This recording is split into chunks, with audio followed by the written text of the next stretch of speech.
Bismillahirrahmanirrahim. Assalamualaikum warahmatullahi wabarakatuh. Bagaimana kabarnya hari ini anak-anak?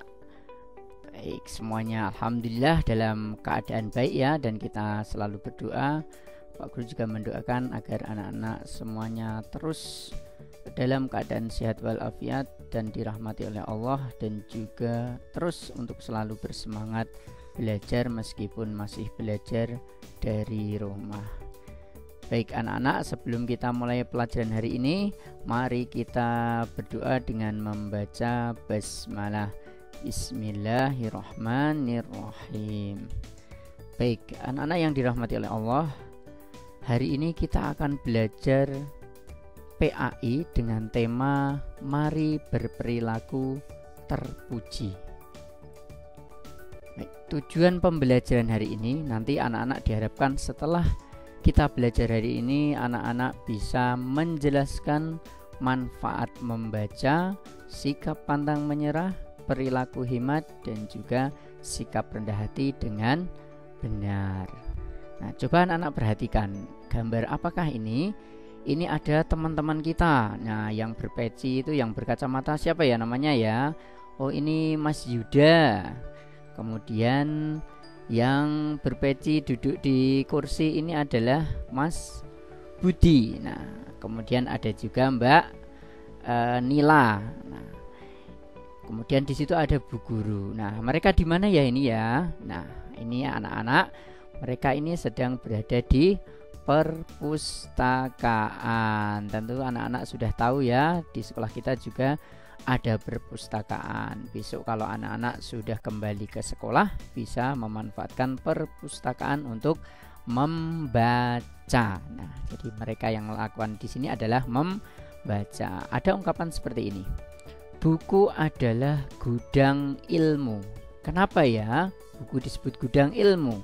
Apa karena banyak tumpukan buku terus disebut gudang? Tidak ya. Jadi buku adalah gudang ilmu. Maksudnya dengan membaca buku kita akan memperoleh ilmu yang banyak. Kita bisa menjadi anak yang pandai, pintar, cerdas dengan banyak membaca. Ada lagi ungkapan seperti ini: membaca adalah jendela dunia. Apa dunia ini punya jendela? Oh, tidak ya. Jadi yang dimaksud membaca adalah jendela dunia adalah dengan membaca kita bisa mengetahui lebih tentang dunia yang belum kita ketahui sebelumnya. Anak-anak pernah pergi ke Amerika? Belum pernah kan? Kemudian pernah ke Mekah atau ke Arab Saudi? Juga belum ya. Tapi dengan kita membaca, kita bisa melihat dunia, kita bisa melihat Arab Saudi itu seperti apa dengan kita banyak membaca. Misalkan membaca peta, kemudian membaca sekilas tentang apa atau bagaimana sih di Arab Saudi itu, di Mekah itu seperti apa. Nah, itu bisa kita dapatkan dengan kita banyak membaca buku. Kemudian juga kita bisa tahu, ada negara di sebelah sana, ada namanya Amerika, ada Australia. Nah, kita mungkin kalau mau ke sana butuh biaya yang banyak, tapi ketika kita mau membaca, maka kita bisa mendapatkan pengetahuan tentang Amerika, tentang Australia, tentang Ka'bah di Mekah sana cukup dengan buku. Walaupun sekarang kita belum bisa ke sana, tapi dengan membaca buku setidaknya kita bisa merasa bisa sampai ke sana. Anak yang dirahmati oleh Allah, apa ini? Ini ada istilah namanya kutu buku. Kutu buku itu apa? Apakah yang makan buku?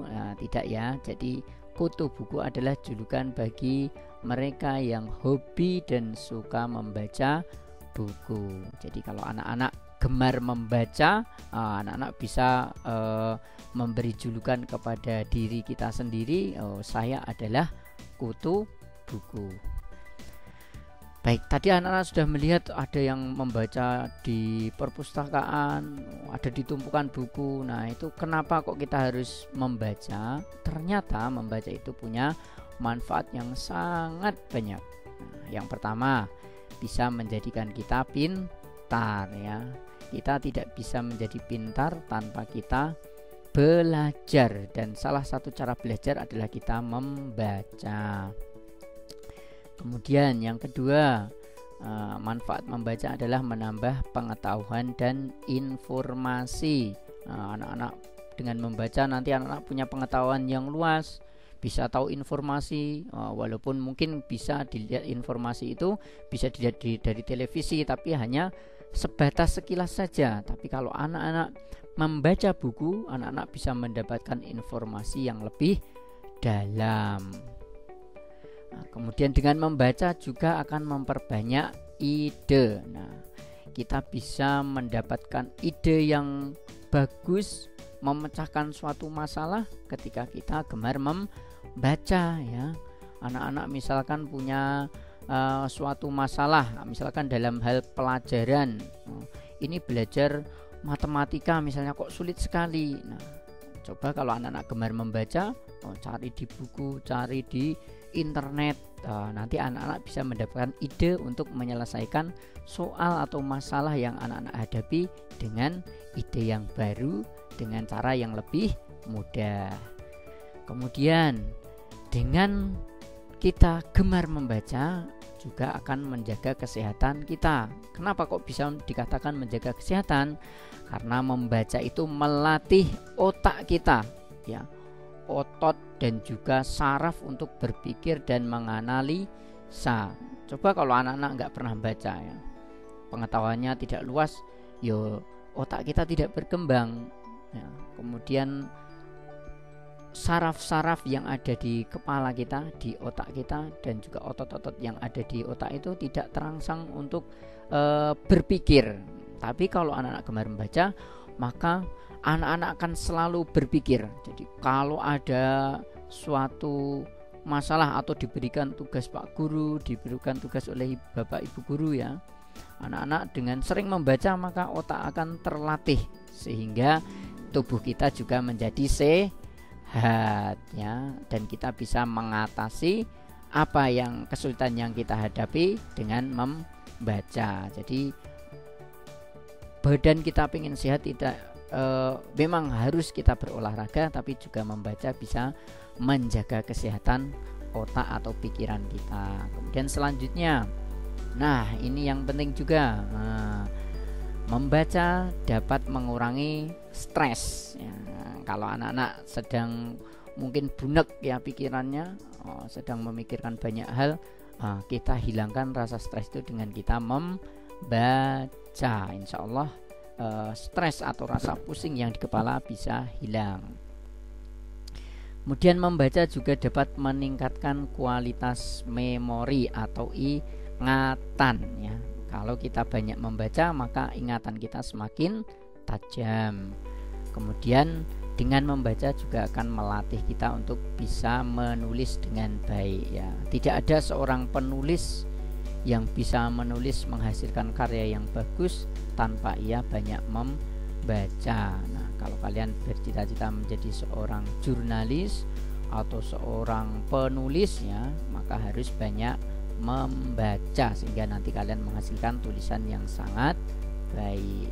Kemudian dengan membaca kita juga akan mendapatkan kosakata baru, ya, kata-kata baru yang bisa kita gunakan dalam keseharian atau mungkin dalam hal mengerjakan tugas dari Bapak Ibu Guru. Tidak monoton kata-katanya itu saja, tapi dengan kita banyak membaca kita bisa mendapatkan kosakata baru. Apa toh itu? Misalnya ada namanya mengidentifikasi itu apa toh?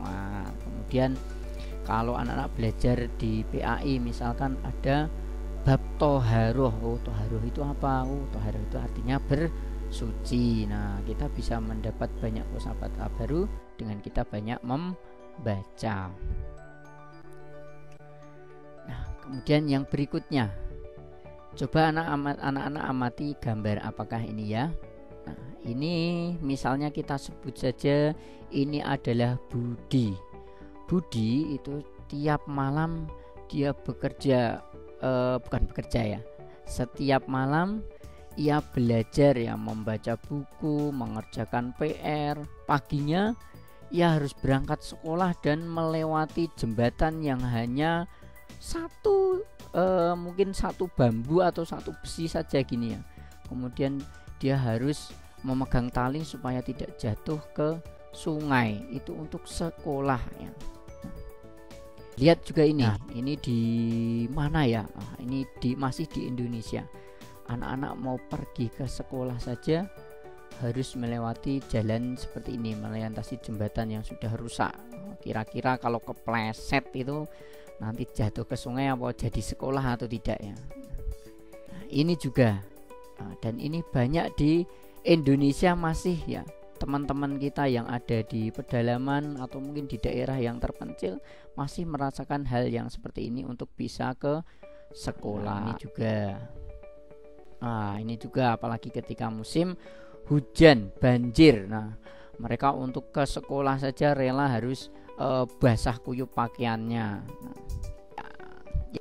Dari gambar-gambar yang tadi anak-anak lihat ya, anak-anak perhatikan tadi, banyak sekali anak-anak yang harus berjuang, harus punya sikap pantang menyerah untuk bisa sekolah. Nah, apalagi kalau sekolah kita dekat jalan ya, seperti di SD kita. Nah, maka kita harus banyak bersyukur dan harus lebih bersemangat untuk belajar daripada anak-anak yang mereka berada di daerah yang mungkin di perbatasan atau daerah yang masih sulit untuk bisa sampai ke sekolah, walaupun mungkin saat ini belum bisa sekolah secara normal seperti halnya hari-hari biasa. Maka kita sebagai seorang siswa, anak-anak harus punya sikap pantang menyerah. Nah, buktinya apa? Anak yang pantang menyerah itu yang pertama, dia tetap semangat mengerjakan tugas sekolah. Jadi kalau bapak ibu guru memberikan tugas,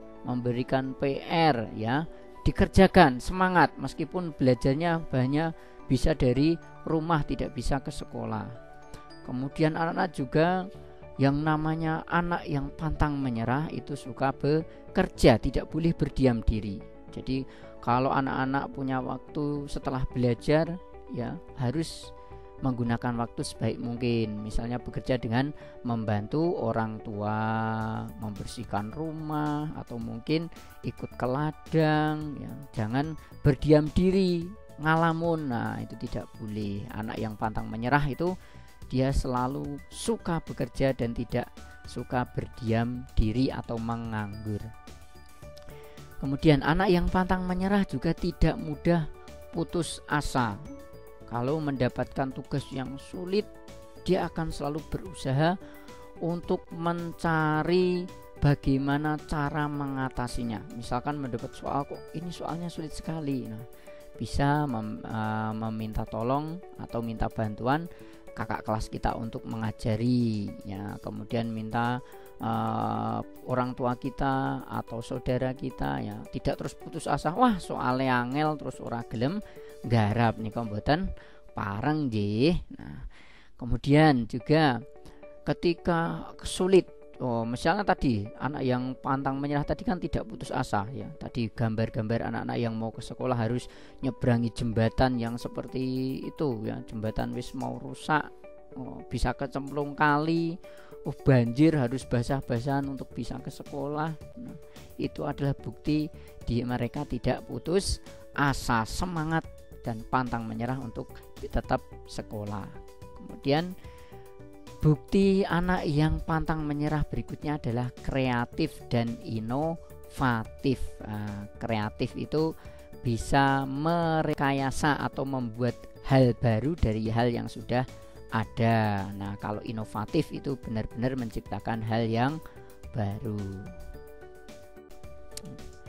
Hikmah dari atau manfaat dari sikap pantang menyerah, yang pertama, anak-anak bisa memperoleh kesuksesan ya. Kalau kita anak-anak mau sukses, Pak Guru juga pengen sukses, maka kita harus pantang menyerah. Pantang menyerah untuk apa? Ya belajar yang rajin, kemudian mencari informasi, misalnya mau besok pengen kuliah atau besok pengen sekolah setinggi-tingginya tapi terkendala biaya, ya kita harus mencari beasiswa. Nah, maka tidak boleh kita menyerah begitu saja dengan keadaan. Harus pantang menyerah, semangat. Dengan sikap pantang menyerah, kita insya Allah akan memperoleh kesuksesan. Kemudian yang kedua, selalu optimis dalam bekerja. Nah, kalau orang pantang menyerah pasti optimis, semangat selalu dalam bekerja.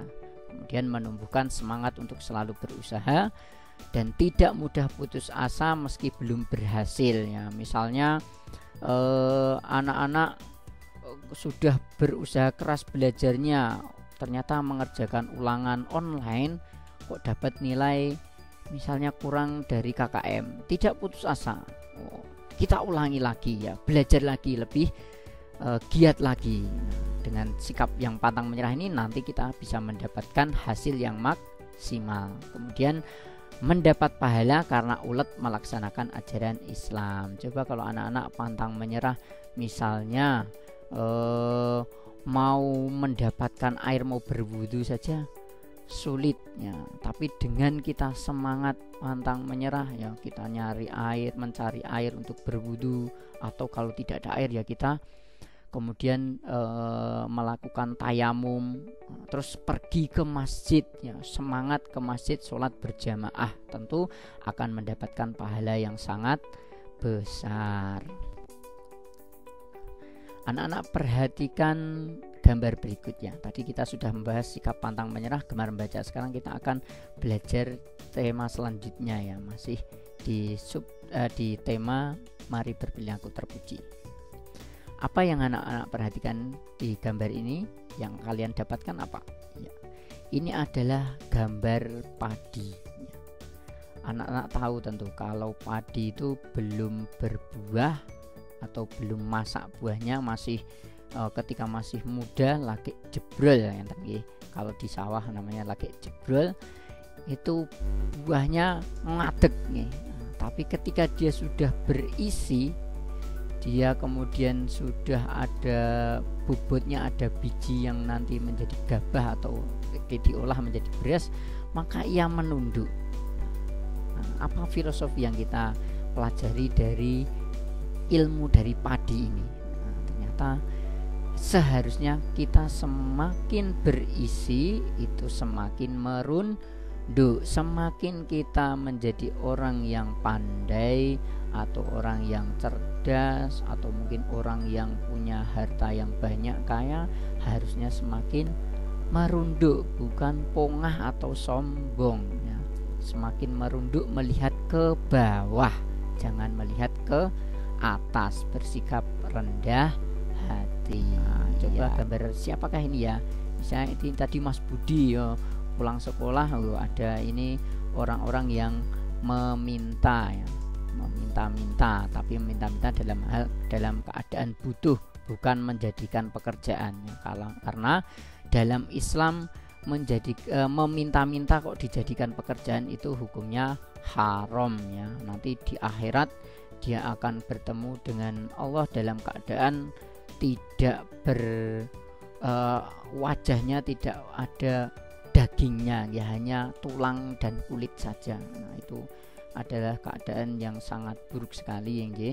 Jadi tidak boleh kita apalagi anak-anak yang masih energik, masih semangat, anak yang masih muda kok menjadikan meminta-minta jadi pekerjaan, misalnya mengamen, itu tidak diperbolehkan dalam Islam. Tapi kalau dalam keadaan memang membutuhkan ya, misalnya dalam hal keadaan sulit sekali, tidak bisa melakukan apa kecuali dengan meminta, misalnya sudah rumahnya terbakar, terus tidak punya rumah, sudah berusaha mencari pekerjaan kok belum dapat, terus kepepetnya akhirnya dia meminta, itu boleh, tetapi tidak menjadikan pekerjaan dia terus meminta-minta setiap hari.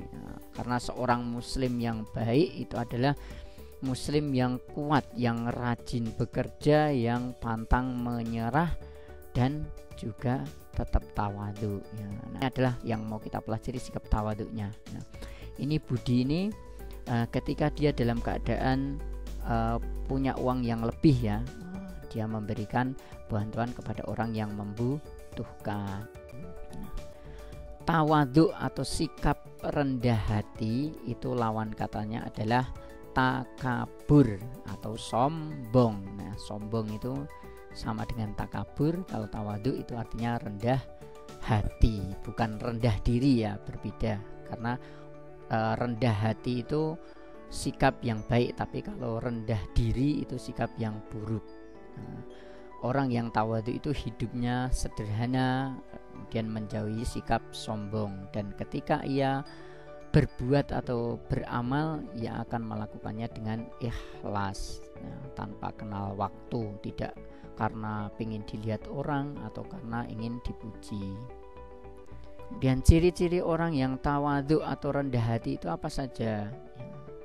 Orang yang tawadhu itu dia tidak mengharapkan pujian dari orang lain. Kemudian orang yang tawadhu juga menjauhi sikap membanggakan diri, meskipun dia pintar, punya pengetahuan yang banyak, sering ranking 1 di kelas, dia tidak membanggakan diri, tidak pamer kepada temannya, oh ini loh saya sering ranking 1, tidak ya, dia tidak pernah atau menjauhi membanggakan diri. Kemudian menghindari sikap sombong ya. Itu anak-anak yang ciri-ciri anak-anak yang tawadhu atau rendah hati, tidak bersikap sombong. Kemudian manfaatnya apa? Manfaat perilaku rendah hati adalah terhindar dari sifat sombong seperti tadi ya, dan disenangi banyak orang dan disayang Allah. Contoh sikap rendah hati seperti apa?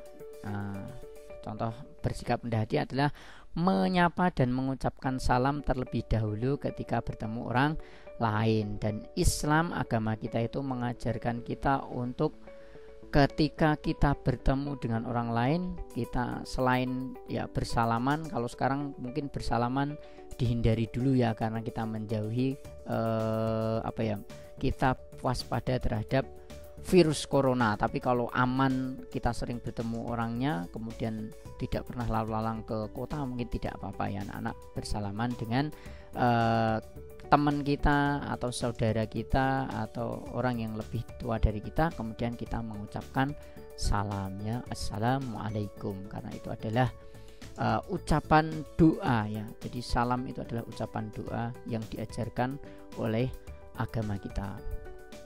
Dan ini adalah contoh sikap rendah hati, yaitu kita menyapa dan mengucapkan salam terlebih dahulu ketika bertemu.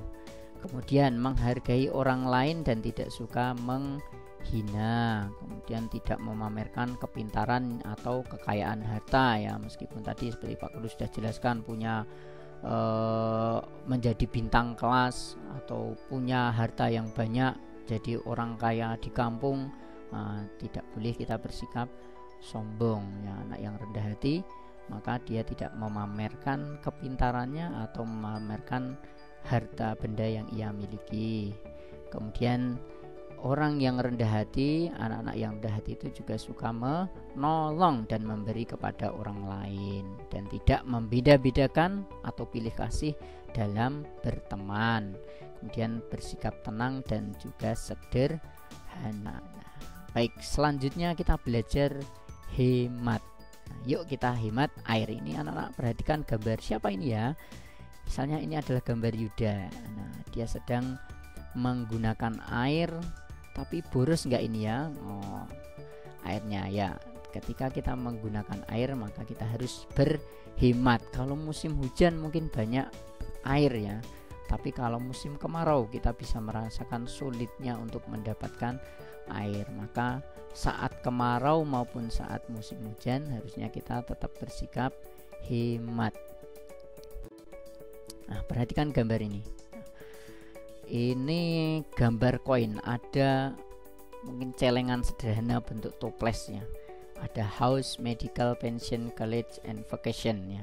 Kalau anak-anak perhatikan, ini misalnya kita punya uang, anak-anak misalnya mendapatkan uang saku dari bapak ibu ya, ketika berangkat sekolah ataupun mungkin setiap harinya mendapatkan jatah uang jajan, maka harusnya anak-anak ditabung ya, seperti ini misalnya punya celengannya enggak cuman satu saja ya, celengannya ada macam-macam. Ini celengan untuk pensiun hari tua, kemudian college untuk besok biaya untuk sekolah, kemudian vacation ya, misalnya pengen membuat usaha atau pengen besok sekolah yang lebih tinggi lagi, nah dibuat masing-masing ya. Kemudian medical untuk antisipasi nek sakit, kemudian house pengen punya rumah yang bagus, besok punya cita-cita bisa membuat rumah sendiri, nah nyelengi atau nabung dari sedikit demi sedikit. Nah ada pepatah mengatakan sedikit demi sedikit lama-lama menjadi bukit. Nah maka ketika kita atau anak-anak mendapatkan uang jajan, jangan sepenuhnya dihabiskan, ditabung, dicelengi sehingga kita misalnya butuh uang yang lumayan banyak, kita punya uang simpanan atau tabungan yang bisa kita gunakan. Nah, hemat itu apa? Ada yang mengatakan hemat itu irit tapi bukan pelit ya. Jadi yang namanya hemat itu irit tapi bukan pelit ya, beda ya irit dengan pelit. Irit itu hemat, ngirit ya. Tapi bukan berarti kemudian terus pelit, tidak mau memberi kepada teman, kemudian atau menyiksa diri sendiri, wes ben irit ndak usah makan ya, jatah misalnya uang untuk harusnya digunakan untuk beli makanan, kemudian belas tidak ya, padahal kita kondisi lapar, tidak. Tapi orang yang irit itu bukan berarti pelit, tapi menggunakan sewajarnya saja. Nah, tidak dihabis-habiskan boros, tapi juga tidak terlalu bakhil atau pelit. Jadi sedang-sedang itu yang namanya hemat atau irit. Nah, tadi ya sudah Pak Guru jelaskan, kalau orang boros ya, yang namanya hemat tadi kan tidak boros tapi juga tidak medit atau bakhil. Nah, karena apa? Boros atau berlaku boros itu temannya setannya. Allah berfirman dalam Al-Quran, wala tubadzir tabdzira innal mubadzirina kanu ikhwanas syayatin ya. Jangan bersikap menghambur-hamburkan harta secara boros, karena pemboros itu saudaranya atau temannya setan. Jadi jangan bersikap boros. Mari kita berperilaku hemat ya. Ya, demikian pemaparan materi dari Pak Guru. Apabila ada yang kurang jelas, nanti anak-anak bisa menanyakan kembali. Kemudian Bapak Guru juga mohon maaf bila ada tutur kata yang kurang berkenan. Dan nanti untuk tugas selanjutnya anak-anak adalah mengerjakan ulangan online yang akan Pak Guru kirim melalui grup WA kelas kalian ya. Kemudian satu lagi sebelum kita akhiri, tetap jaga kesehatan, sering cuci tangan, kemudian jauhi kerumunan ya, dan jaga kesehatan selalu dengan sering berolahraga. Gunakan waktu sebaik mungkin untuk membaca, untuk mengerjakan tugas-tugas dari Bapak Ibu Guru, dan untuk selalu belajar ya. Demikian yang dapat Pak Guru sampaikan. Kita akhiri dengan kita berdoa membaca doa kafaratul majlis. Subhanakallahumma bihamdika asyhadu an la ilaha illa anta astaghfiruka wa atubu ilaik. Wassalamualaikum warahmatullahi wabarakatuh.